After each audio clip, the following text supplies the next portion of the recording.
Hello, everyone. Welcome back to the show. It's episode 2. Neil, Gwen, how are you? Absolutely brilliant. I've physically been better. I'm currently waiting for the results of a COVID PCR test. So maybe today's going to be a bit like a Jeremy Kyle episode. Maybe the text will come through live on air. Has Neil got COVID? And the disease is... Fingers crossed for you. It's weird in that if I actually have COVID, it would explain how I'm feeling. The worst thing is probably if they're like, no, it's not COVID. Because then I'm just run down. I feel like I'm concussed. It's really weird. Concussions are nasty. Sympathies. I hope you feel better soon. Yeah. You will notice me drinking many, many glasses of water during this podcast. Okay, good. Yeah, and we really hope it's not COVID or anything serious. Hopefully it's just a bit of burnout and stress because, you just work way too hard. Definitely. You're a machine, would not Neil. be a surprise. Okay, cool. So because we have so much to get through, we're going to try and blast through as much as we can. So in today's show, we've got our social engineering, which we've had a lot to discuss today. We've got this week's epic, which is around why it's so hard to get a job as a software engineer. That translates over to any job really in the tech team. We've got news bites if we get around to it this time. And then finally, we wrap up with the wash up. Here we go. It's Tech Team And Weekly. we've got a Shall we contest, start our I believe, stand-up? Sanj. Oh, yeah. Sorry. I completely forgot to say this. Yeah, we've got a giveaway sponsored by an awesome company, Cook My Grub, which I guess we'll tell you about at the end. So stay tuned.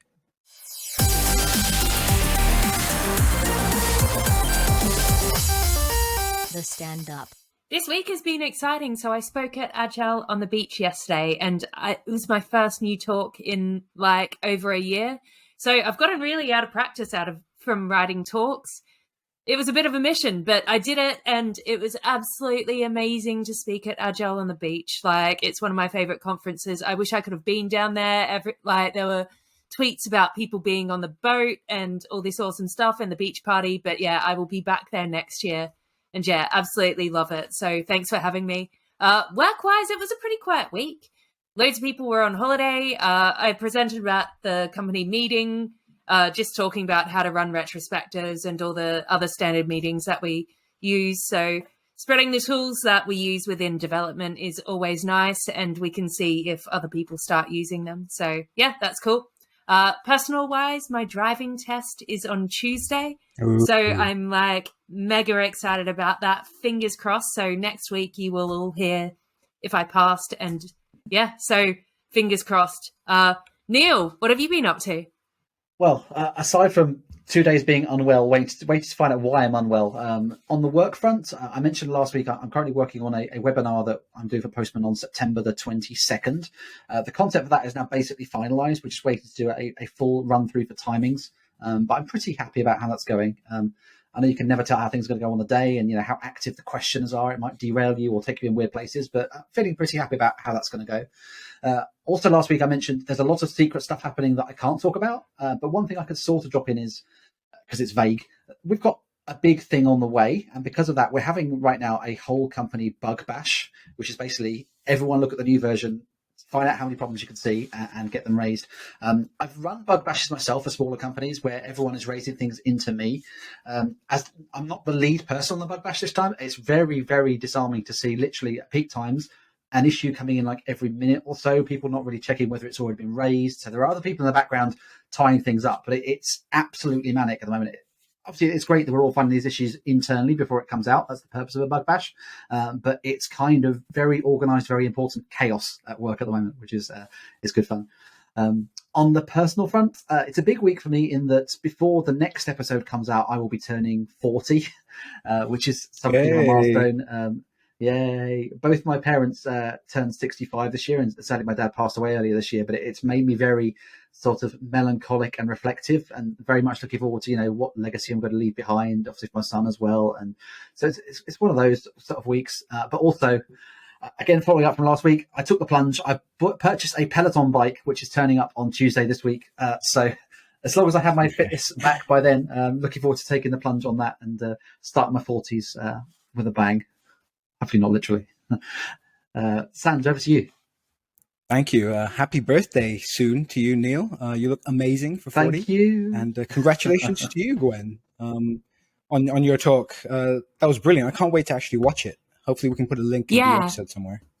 Yeah, I'll chuck it up when it's online. I don't know how long it usually takes, but I'm assuming like 2 weeks. I don't know. We'll see. But yeah, they do go up online, so we'll share it. Cool. Yeah, my life is nowhere near as exciting as both of yours. Obviously, in this last week, it's post our first episode, so quite a lot's been going on, and I think, like we were all saying, I think we were quite nervous for the first one. This one, we feel much more relaxed about, I think. I also released a special from my other show, Ahead in Tech, which was just a stand-up special to promote Tech Team Weekly. That did pretty well. It was really fun. I'm really looking forward to Bus Simulator coming out, and all three of us are gamers, so we might try and do something with that and the show. Yeah, I think that would be amazing. A game like Bus Simulator is perfect for me right now because I historically have been a massive gamer, but I don't really find the time right now. But something where you just you drop in, you drive the bus for a few miles, you check people's tickets. It sounds bliss. So where is Bus Simulator based? Is it a London bus or? I think this time around there's 2 cities. There's like a European city and like an American city. That's amazing. Yeah, it might sound a little sad to people, but it's kind of fun. It's like harmless fun. No, there's no heart pounding action. No one has to die necessarily. Necessarily. Yeah. No promises there. No. Also, there's another big new MMO coming out in a few weeks called New World, which I don't know if either of you two are into MMOs. Maybe we can spend some time playing that. And something we're not going to cover, but I just wanted to mention briefly: Twitch has released a new category on their platform for software and game development, because there's been more and more devs going on there, and there's only the science category, so this will really help out with that. Yeah, that's fantastic. Awesome. I wasn't aware of that. Yeah. I always feel really weird when I'm streaming and I put it under science, and you look at some of the things you're competing with, it's not quite the same, but it's great that they acknowledge that a lot of people are using the platform for that. Yeah.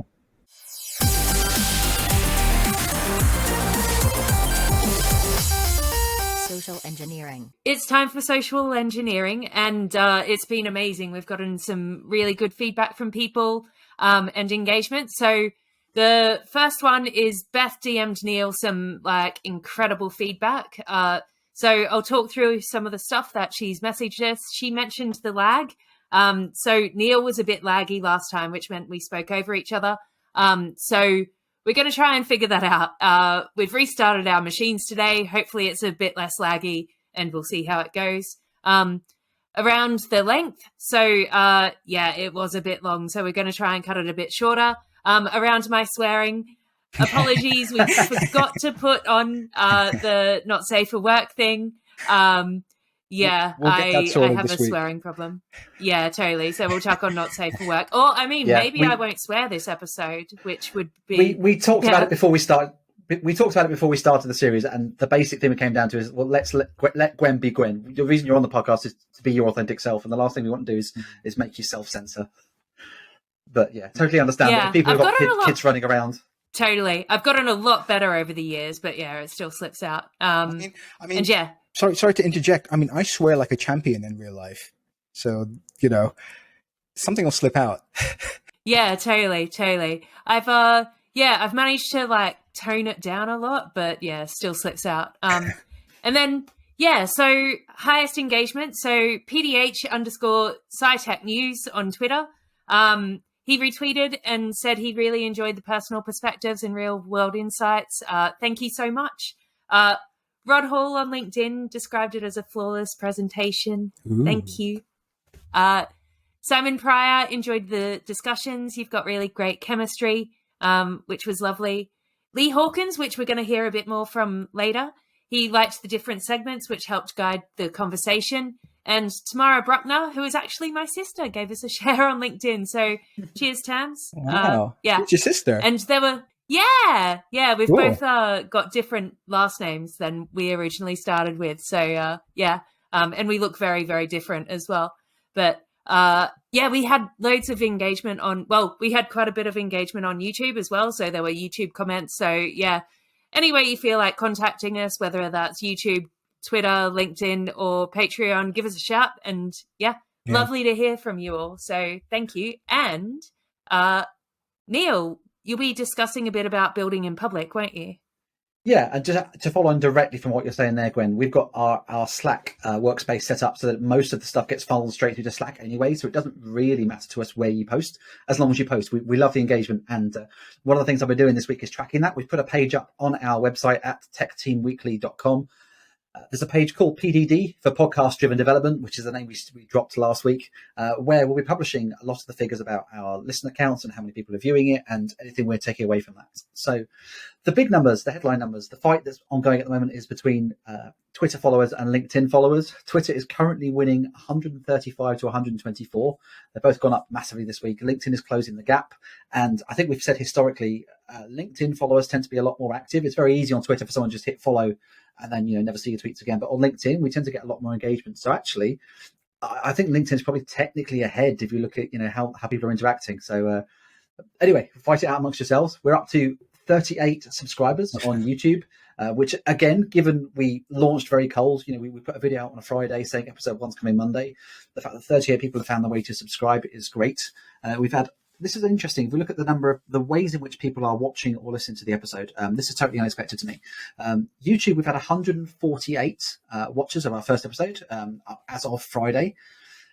Whereas on our RSS feeds, on all the different podcast streams, which we publish through Anchor, Anchor claims we've had 20 downloads. I'm suspicious of that figure. I don't quite know how or when it measures it. I'm surprised it's skewed that much towards YouTube. I mean, it's great that it is. That means we'll focus on making sure we're bright and shiny for those who want that sort of thing. But historically, I've always found that, I suppose it depends how you consume it. I tend to prefer to have it in my ears when I'm wandering around doing jobs.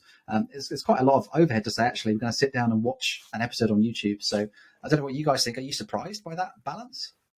So I'm all into my YouTube stuff. So I particularly love watching a YouTube podcast when I'm putting my face on and stuff in the morning. So that's my particularly favorite time. And so a bit longer things as well if I'm doing my hair are really useful. So maybe that's what people are doing as well, whether everyone's doing that. Don't know.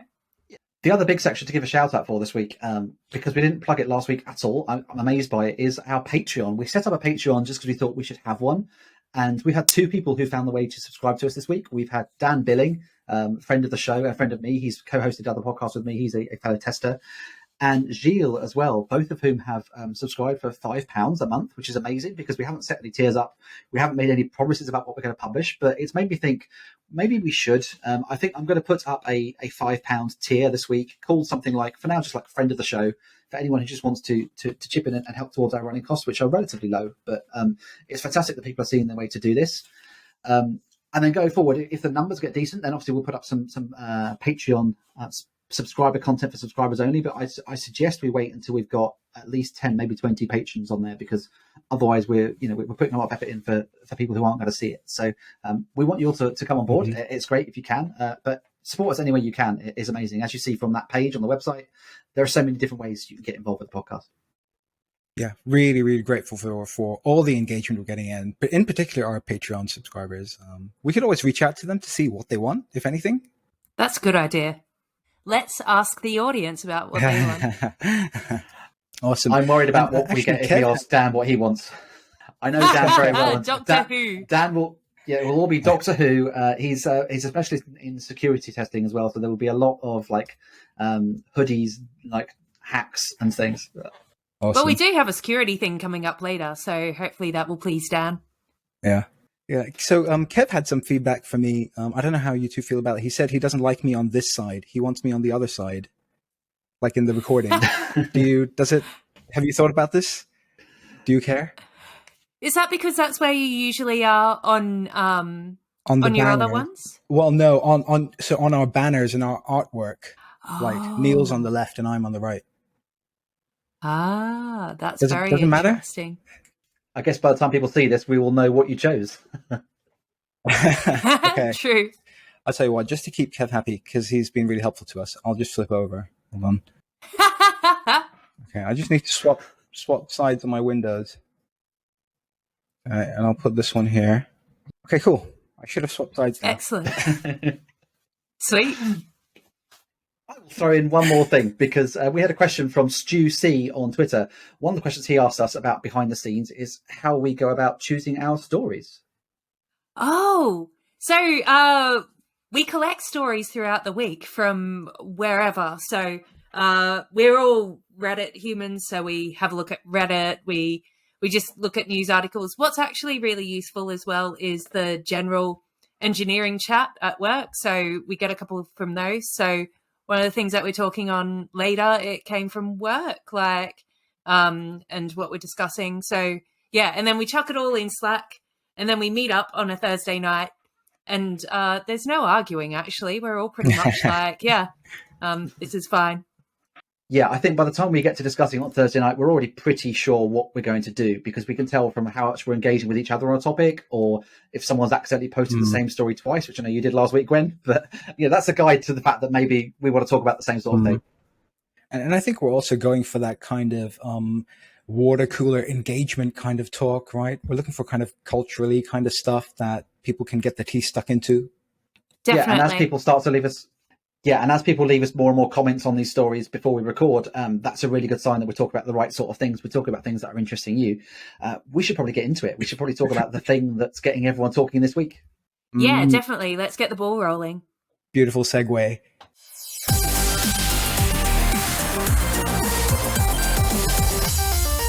This week's epic. So in this week's epic, we asked, why is it so hard to get a software engineering job? Now, this was a recent trending article from a person called Kurt, and I hope I'm going to pronounce this right, Korzinia. And so he's put this article out this week, but it sort of stems from a 2-year-old Quora reply answering a question of the same title. In his original answer, he pointed to like 3 main things. One, that the highest demand is really for the more experienced people. And there's a lot of people in the pipeline, you know, as the months and years go by, it's so skewed, you know, the longest tail is with the least experience, and then the highest experience is all concentrated at the very top, and everyone's going for those people. He also says HTML and CSS don't make you an engineer. We'll get into job titles, I guess. I'm not sure I 100% agree with that. And then he advises people to hone in on their specializations, use their network, and use side projects to build up their skills.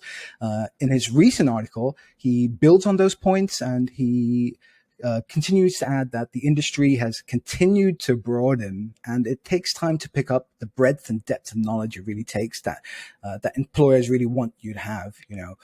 So it's more and more about specialization. There's always new things coming out. He also mentions correctly that, you know, tech tests are really hard. They're getting harder in most places. And companies have really, really long, boring, laborious, tedious interview processes, you know. Now, this brought up a lot of debate, not only with the 3 of us, but our audience. So with that, I'll open it up to the 2 of you. I think if we take a step back and look at what the purpose is of a recruitment process, you have a particular role that you want to fill, and you want someone who matches the requirements that you have for that role. Now, in a perfect world where humans aren't fallible, which unfortunately we all are, what you would do is someone would present a CV, and that CV would be 100% truth of everything that person could do. And you could look at that CV and say, well, that person matches the brief.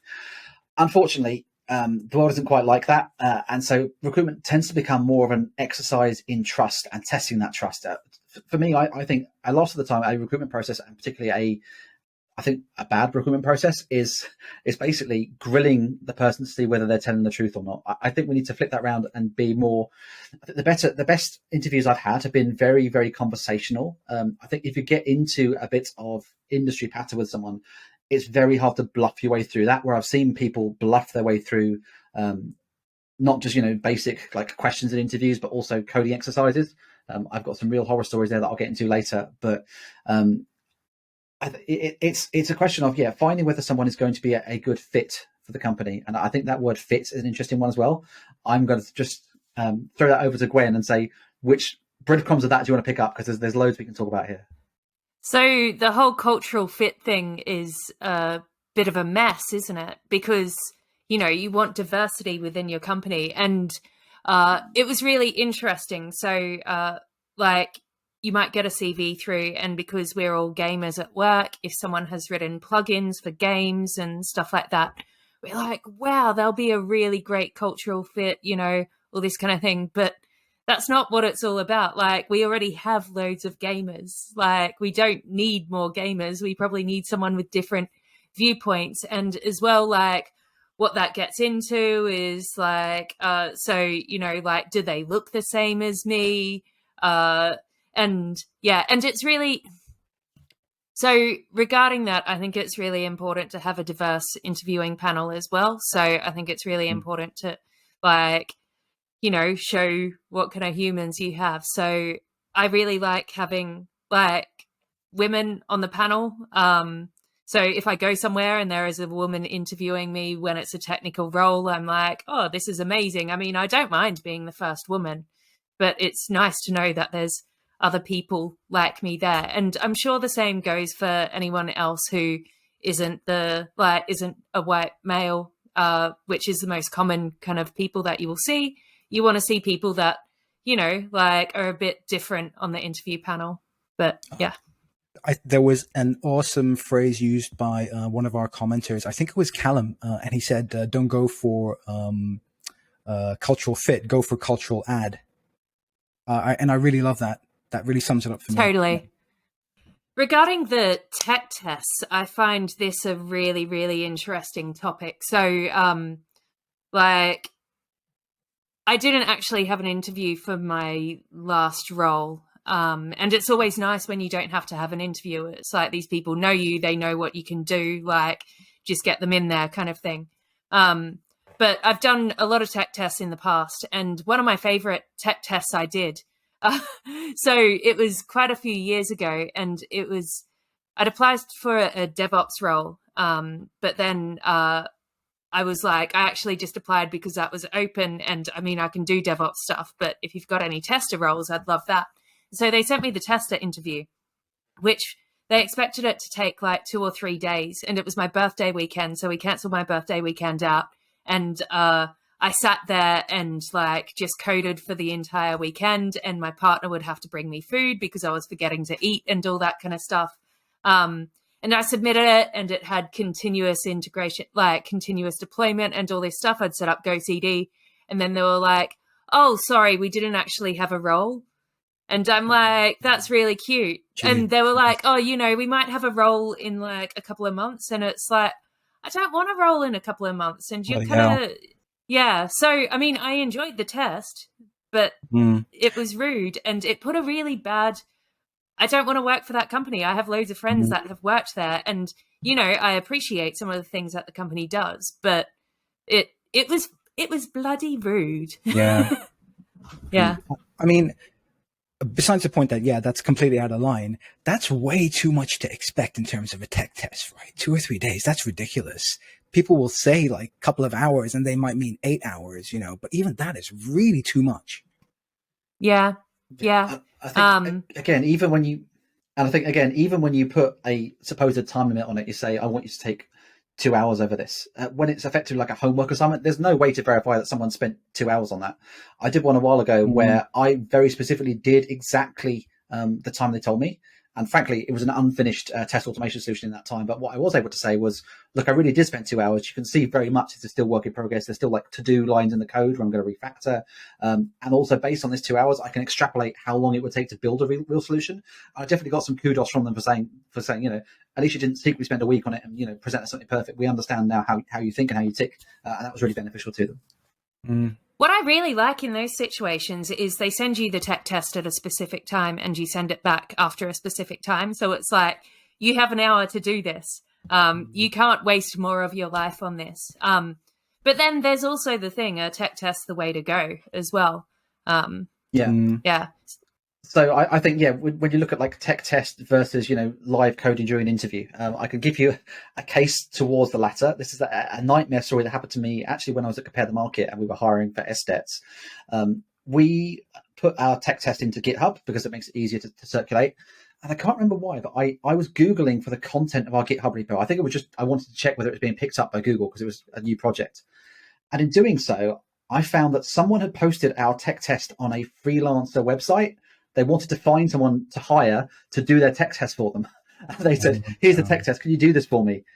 And now at that point, Oh, man. we had to win the bid for that, because otherwise we wouldn't have been able to trust anybody's submission, because someone out there was sending something that wasn't there. So we had to bid to do the work for this person to find out who they were. And that just points to, I said at the start, this is supposed to be an exercise in trust, and the whole thing fell apart at the hinges. And it's like, well, what is the purpose of doing a tech test before, proceeding further or having like a live test? That's absolutely wild. So I always think the tech test at the start, like the short 1 hour one or whatever, is a good way to say, like, okay, I won't waste more of your time. Like, it's a time limit thing, like, but it's because it's time boxed. But yeah, don't know. I hadn't really considered that. That's nuts. I mean, there are better ways of testing people's, technical ability, right? And also, is it fair? Like, let's say someone's been working successfully in a certain role in your stack for 5, 10, 20 years. Is it fair to expect them to do a tech test? Like, I know a lot of experienced developers who are maybe in the more in-demand sort of space who just flat out refuse, or will go back and say, sure, this will take me 8 hours. Here's my day rate. And that's the end of it, Yeah, I think it's really good. What do you two think? Is it fair? Where's... Yeah, I think it's really good if you tie this in with one of the other things you could do during an actual face-to-face interview, or, a Zoom interview, however you're doing them these days, is to have some kind of pairing exercise in there. So actually you're getting the benefit of seeing how they work, but also how they interact with people. And that then also allows you to have complete clarity over the fact that we don't just code in isolation.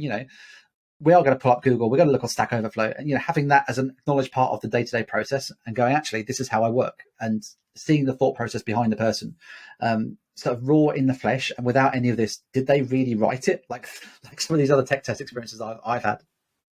I actually really love when I go to an interview and someone has put in the effort to create a tech test for me to do as well, though. So I feel like they actually care about what my skills are, and I really enjoy being able to be like, this is how I work, this is how I do it.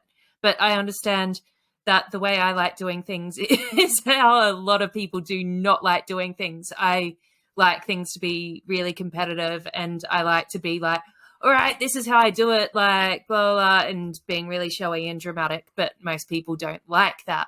And so, yeah, you're optimizing for like really loud, extroverted people kind of thing that want to show off their skills. But like, you're hiring developers. A lot of people aren't like that.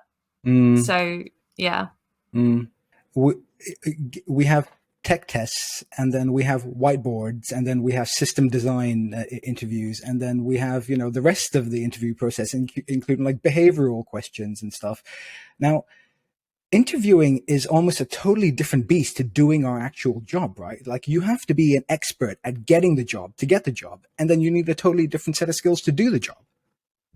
So Matthew had some really good things to say about this. So Matthew Breton said, no one ever seems to think about the experience of the interview.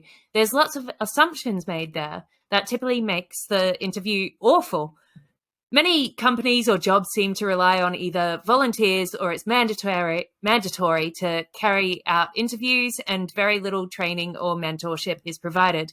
People repeat the experience they had, like assuming because everyone goes to school, anyone can be a teacher with very little training. And I agree, interviewing is a massive skill. And if you're quite successful at being able to interview and hire people that you like, you should be training other people to do that. And yeah, so some senior people haven't interviewed before, and, it's something that you need a skill. And different companies interview so differently. So I like asking a lot of questions. Like, I like asking personalized questions that I've written from their CV, so I can see the enthusiasm when they talk about things that they love. Whereas, like, just asking the same standard questions, like, well, some of the standard questions I really like, if I'm interviewing a tester, what is testing? What is quality? They're just really fun to ask. But yeah, like asking, so I see that on your, like, for your PhD, you spoke about like how to send rockets to the moon. Can you tell me about that? And when they're like, oh my God, yeah, it was the best thing ever. It's where you can actually see them. like see their personality and see what they get excited about. And I think that's so important when you're interviewing people. Like, talk to them about things that they're interested in, not just what you're interested in. Yeah, I think it's so important that you allow people to be their authentic self and just sort of tease that out in a situation which is normally very formal and very, people go into there with nerves. I think anything you can do to help bring people out themselves is really good. So at my last company, Money Supermarket, we've been doing a massive push this year to improve not just the interviewing experience, but the experience for interviewees as well. And a lot of that is around stuff we've already talked about, making sure we have a diverse panel, making sure that the people who are interviewing have been trained in how to do that and how to avoid bias. And when it comes back to questioning, although we do try to give some personalized questions like that, one of the things we're really keen to do at the moment is, I'm not there anymore, but I'm sure they're still doing this. One of the things they're doing is having a stock set of questions that, like a base set that everyone has to get asked. Because one of the dangers when you're comparing candidates is it's really hard to do an apples to apples comparison because conversations go off down rabbit holes. Maybe you don't get to talk about subject X. Maybe you don't get to talk that much about automation because you'll be focusing about talking about security or whatever. And being able to look at candidates and say, actually, we asked candidate question X and we can compare these two answers, and look at, the level of detail, the level of tool experience they've got, and so on and so on. So I think you're absolutely right, Gwen. I think we need to find ways in which people could be themselves, but also we need to try and make it so that the process is fair and unbiased in ways. Yeah, definitely. So we do a lot of, we do pairing in our interviews, and so the pairing exercise is always the same. So I think you can get a lot out of that, especially with what people consider, are they doing tests first and stuff like that. But yeah, you're totally right. There should be standard questions that you ask. I just find the other ones more exciting. And often people will just be thrown into the role of interviewer, right? An emergency email or Slack message will go out. We've got someone coming in. The interviewer is not in. We need someone to do this right now. Or they'll just throw it on someone on the team, right? And say, surprise, you're interviewing for, the replacement.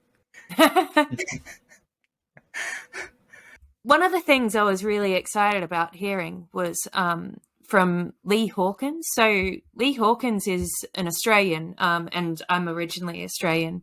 And he says that an ex-colleague interviewed at a well-known Australian company, and there were 8 rounds of interviews. And after they went through 8 rounds, they found out that they weren't, this person was not what the company was looking for. And another ex-colleague had a first-round interview with this company as well, and they were expected to invest 30 to 40 hours of prep for this interview and read a book dedicated to this prep. And what I found really, really exciting is Lee Hawkins says the tech market is strong in Australia and candidates can be more choosy. So in the past on Slack channels, I've seen that it's really hard to get a job in Australia and really, really brutal. And so hearing the tech market is strong and candidates can be more choosy makes me really happy, because in the past, when you spoke to people on Slack, it was just I'm struggling so much. So yeah, I just thought that was great to hear. I have a friend in UI and UX in Australia as well, and she says the same thing, that things are coming along quite a lot. I think companies are going to have their eyes opened when their recruitment processes aren't up to scratch, particularly in an environment where, as you talked about last week, it seems people are beginning to get more choosy about where they work and what they're prepared to put up with. When I first moved to Manchester, one of the reasons I moved up here was the intention is I want to work for the BBC. I've always wanted to work for the BBC. I graduated as a journalist. It would kind of bring my career together quite nicely to work there. And I know someone who works there already. She was able to put me in touch with someone who, while they weren't in the hiring team, they were quite senior, and they were like, yeah, we totally want to get you in. But the BBC has a hiring process, and part of that is because they're government funded and they have to go through certain patterns. But the point is, I was able to do 3 interviews with Money Supermarket and get a job offer from them, and I knew that offer was above the BBC salary band. So on the day that I was offered a job by Money Supermarket, the BBC contacted me to say, are you interested in a first interview? So that shows, the difference is, it wasn't a difficult choice for me to make there. Yeah. I had a similar thing with the NHS, and it was just I've had to take another role. I was so excited to work with you, but also I need to take a role at the moment. So yeah, it's quite sad when that happens. Yeah. But you've got, let's not let's put things in perspective. I mean, you've got a lot of very good companies taking up all that middle space. They're actually doing quite well in terms of interviewing, right? They're trying to innovate. They're trying to make things easier, and they're making the process better for everyone. They need people, right? And they can't be as choosy. They don't have, like 10,000 applicants like the BBC or Amazon, Facebook, Google, whatever, right? Yeah, that's true. And I think companies are showing a willingness to adapt when they need to. When I interview with Postman, their interview process is normally, I think, 6 stages, like 6 separate stages. And bearing in mind, most of their team, the recruitment side in particular is in San Francisco. That was a lot of late in the evening interviews. But they were quite pragmatic about it. They knew I was also looking at something else. So they said, well, we'll merge these 2 together and we'll do this as one section. And we don't need to do this one because you already demonstrated that in an earlier one. And I think, again, to bang our drum, it's all an exercise in trust. And it seemed that they were like, well, you've demonstrated you definitely can do this. We understand who you are. So we're just going to move forward because we really want to get you. And so I think you have to look at where you can bend the process when you're able to get the right candidates. So I was interested in Callum's feedback as well. So Callum on Twitter, Callum said that companies are hiring for unicorns. Job specs in testing read like essays, needing so many languages, skills, and personal skills as well. No one's educating companies on what these roles really need, and companies do not back down. Massive tests and questions that don't seem related to the real job at all. So Callum was once asked in an interview to do a spot the difference kids game and write code in the same interview. Like, yeah. Like, yeah. What the hell? Yeah, really interesting. I guess it's because, it's just people making up these tests, isn't it? And people are asked by management like, oh, you're this role, so DevOps human, make up a test. And it's like, oh, well, I mean, what am I meant to do? And tester. And it's like, well, what do we need? Okay, we need people who can spot problems. So like, what about a spot the difference game? Like that seems reasonable. And yeah, it's just quite difficult creating these kind of tests. And yeah, you can make them really enjoyable, but it depends on what people find enjoyable. I once worked somewhere where we did a puzzle that we took from, I think it was in Die Hard with a Vengeance, where you've got like a 5-litre jug and a 3-litre jug, and you have to try and get 4 litres. I think they give that to John McClane in there. But like the number of different approaches we had to that question, like we had people talk about, can we freeze the water? Can we put like coloured dyes? And they're like, no, it's a basic maths / breaking down the problem into smaller pieces. But yeah, you take inspiration where you can. Yeah, that's amazing. So along with that, so Haroon on Twitter, I used to work with Haroon at Sky. He says, I prefer pairing exercises over offline tech tests. This should be more around a discussion around candidates' understanding, problem-solving skills, etc., not just how well the person completes an exercise. So I think pairing exercises seem to be the preferred method from a lot of people. And we've heard that from a lot of other people as well. Just keep it small and not the old whiteboard one. Like, can you write a loop on the whiteboard? And it's like, can you give me Google? Like, how often do I do that? That's a good thing about being remote. No more whiteboard exercises, I guess. I hate whiteboards, especially like the ones where they're so anal, like you have to write it perfectly. It's not, they don't want like a rough, like sort of flow of the program that you're thinking about. They want it to be syntactically perfect, otherwise you fail. I've never done a whiteboard test, actually on a whiteboard. I can't remember where I read this. I don't think it was one of our comments. I think I was reading around the subject, but someone was saying that like they weren't allowed to use like IntelliSense or code completion during their interview because that was cheating. But when you'd never work without having those things at your fingertips. No, exactly. That's absurd. David made a really great point, I think, which is it's impossible to know all you need in an interview. That's what the probation period is for, And I think I agree with that. I mean, you get people in, and you should really have that probation period, those first three or 6 months, to sort of decide if they're a good fit or not. And I think companies should be more ready and willing to let that be the case and to let people go if they're not a good fit. And I don't feel like it happens all the time. I'm not a fan of probation periods. I think you've hired someone, you like them, like you invest in them, like unless they're like being at work taking drugs, like, or like kicking people in the shins when they see them. Like, you've hired this person, you've put faith in them, use a training opportunity to like help them be the best that they can. Yeah, so 6-month probations. When I first started at my role, there was a 6-month probation thing, and I was like, we are not having 6 months probation. And so we changed it to 3, because I was just like, I don't want to put anyone through that, because it's uncertainty in your life for like 3 months or whatever. And, you know, these people are really excited to have a job, and they should feel comfortable.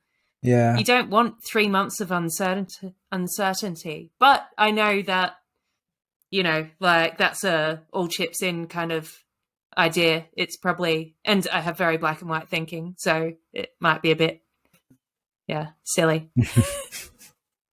So I know Yago. We used to work together. He's been in the game a long time. He's a great developer, a great guy. And in his experience, he says, there's no doubt that they're becoming harder. And I believe this trend will continue as software gets more and more complex. I guess he's kind of got a point. You know, things are becoming very specialized, right? Yeah, definitely. And you need a lot of knowledge. Like, we're generalizing specialists. How many people are looking for full stack ideas, full stack engineers? And, you know, it's spreading yourself too thin. It's good to have a specialty in something and be decent at the rest. But full stack engineer is a really interesting term in itself. Yeah, if you look back at the interview process we used to have for, you know, what was technically called a programmer, you compare that to if someone is a full stack engineer, you know, how do you validate that they have the ability to do that full stack in an interview process? You simply can't. But yeah, the more we try and squeeze into them, the more complex they're going to get. Yeah, definitely. And it's more about problem solving, right? You know, and teamwork, right? And communication and collaboration, right? You have to hire people that you know are going to grow to meet your needs, right? Or adapt to solve your problems. Definitely. We had loads and loads of comments. I'm sorry, we're not going to be able to get through all of them. But thank you so much. Please keep them coming. I promise you, all 3 of us, we read and discuss everything that you say.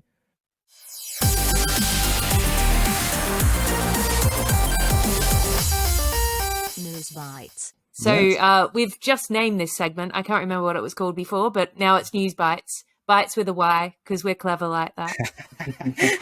You could guess who came up with that because of the pun in the title. Yeah, so we're not going to get into deep discussion about these things, but this is just other things that are happening in the news this week that might affect you. The one that I want to talk about is from Docker. Big changes announced to their subscription service agreement this week. If your company has more than 250 employees or more than $10 million annual revenue, you're going to want to hear about this if you haven't already heard the panic. Basically, not only do these companies now need to have some kind of paid subscription, either a pro, team, or business subscription, which starts from $5 per user per month, but they've also updated their T&Cs to make it very clear that it's your company's responsibility to track who is using your software and where, you know, how many machines it's installed on, and that you must retain this information for 3 years in case Docker comes a knocking to find out how many people are using it. So if your company isn't already using some kind of remote device management software, some kind of MDM, I wouldn't be surprised if you heard about it soon, because this is stuff that people are going to need to start tracking. I mean, I understand it from a money-making perspective. They're a company. Obviously, the first hit's free, effectively. But, you know, if you're committed to using this as part of your business and your company is large enough, can you blame them, really? Yeah. We've just had to sort out MDMs at work because we're growing, and people were not happy about some people didn't care, but a lot of people weren't happy about having MDMs on their machines, which is difficult because if you want Docker, you might need an MDM, and you're probably going to be the kind of people that don't want MDMs on your machine. It's not pretty. I'm talking about the Banksy NFT. So you might have heard about the fake Banksy NFT, which was sold through the artist website. Interestingly, the security vulnerability was actually alerted to Banksy's team via email. So this was someone hacked the website and sold a fake NFT. So wow. And they were already aware of the security vulnerability. Well, they had been told about it.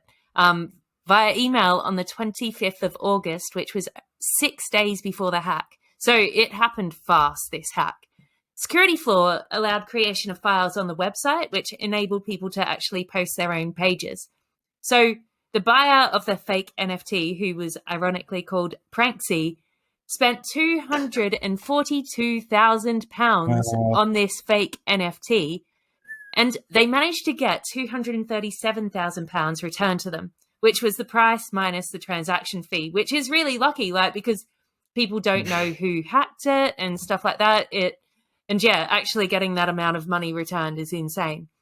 So although Banksy is well known for his stunts, such as the shredding of his famous artwork, Love is in the Bin, straight after purchase, it's believed that this wasn't actually one of his stunts due to the known security flaw and just the timing of things. So with this, make sure that you have your bug bounties up to date. If you don't have a bug bounty written for your company, make sure that you write one. There's ones online that you can have a look at and kind of write around it. Sort it out and take notice when people let you know that there's a security flaw. Pranksy was really lucky. He got most of his money back, but your customers might not be so lucky. NFTs are one of those things that, if I had a whiteboard of all the things that make me feel old and out of touch, NFTs would be one of them. The very concept of a fake NFT, given that NFT is just an ephemeral, you own a bit of digital content, a fake one of those, is that any different to a real one? And I don't know. The whole NFT scene sounds like a massive money laundering scam to me. It's ways to transfer money around with the apparent act of purchasing something that you're not really buying. It's all very weird. People are like selling tweets, like the original like owners of memes are selling the original pictures from the memes and stuff. But I don't know. I hadn't considered the money laundering angle. That's a really interesting angle to go on.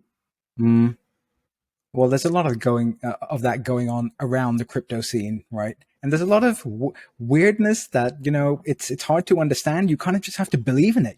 It has no actual tangible value backing it. You just kind of have to go along with it, and people speculate. I mean, that's economics, right? It's just weird digital economics. Totally.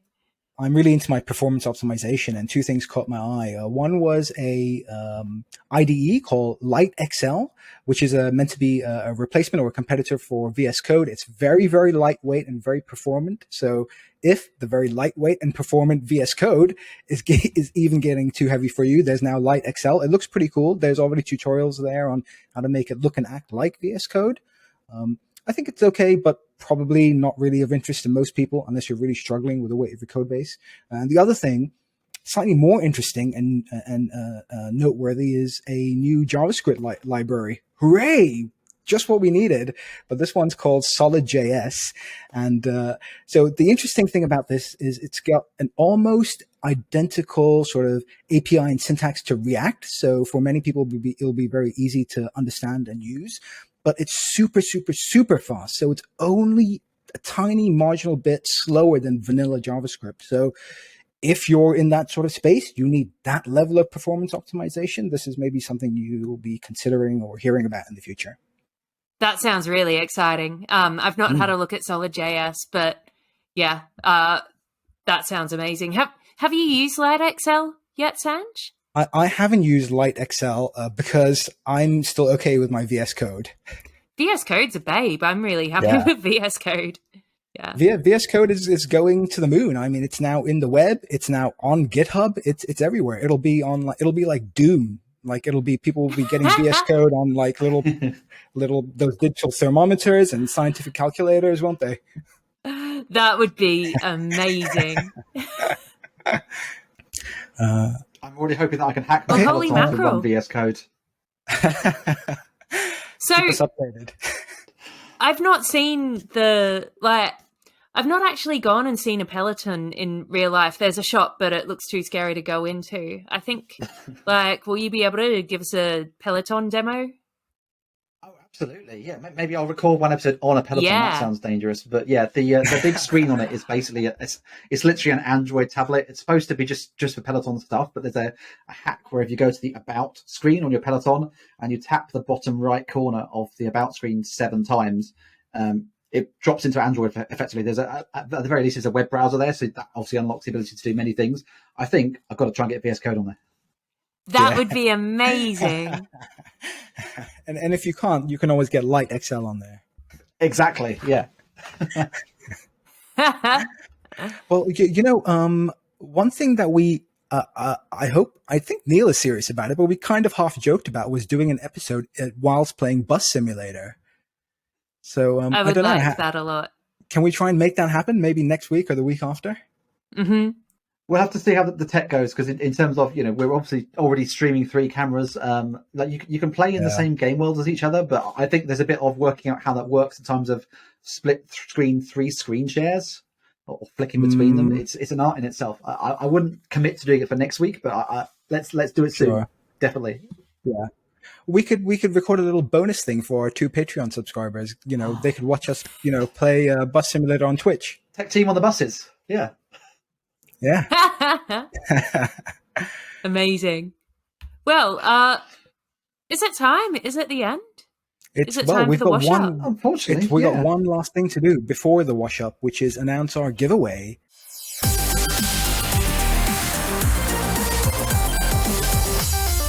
Competition time. The wonderful folks from a company called Cook My Grub, that's cookmygrub.com, have agreed to give us a £20 Amazon vouchers to give away.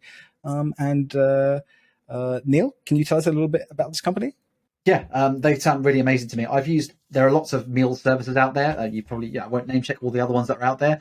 But Cook My Grub is something different in that it pairs you directly with the chefs themselves. So you can sign up to be a chef for Cook My Grub, and you can have your own virtual restaurant. You can cook from your own kitchen. People can place orders and you can deliver it to them. Cook My Grub will help to make sure you've got the health and safety certificates that you need, so everything is hygienic and sorted.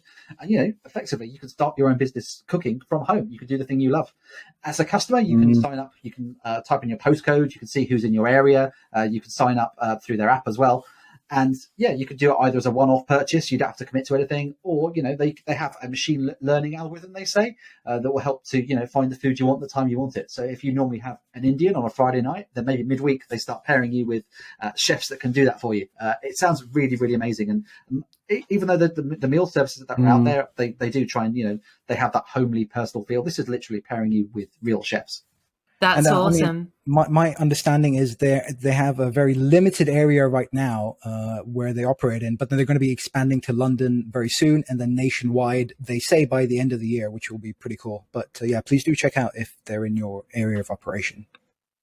Yeah, so go to cookmygrub.com to find out more about them. There's a really awesome blog where they talk about their expansion and how they're growing and how they help to get chefs on board.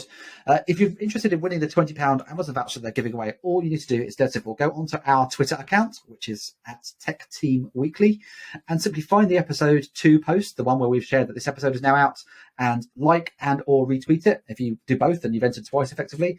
We will then, on Friday, we're going to pick a winner, and we'll announce in the next episode who's won that Amazon voucher. Beautiful. Awesome. Yeah. Thanks so much, Cook My Grub. Yeah, thank you, Cook My Grub.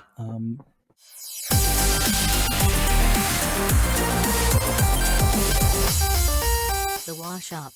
All right. Well, thanks for listening. I hope you enjoyed this episode. We'll post what we're going to talk about next week on Friday. So keep an eye out on our socials. So we'll post it on Twitter and LinkedIn, and you can see what we're going to post. And we'd love to hear from you. So comment and we'll hopefully mention you in the show. Any feedback on how this episode went, give us a shout. Really appreciated it from Beth. So thanks so much. We'll see you next Monday. So please consider subscribing.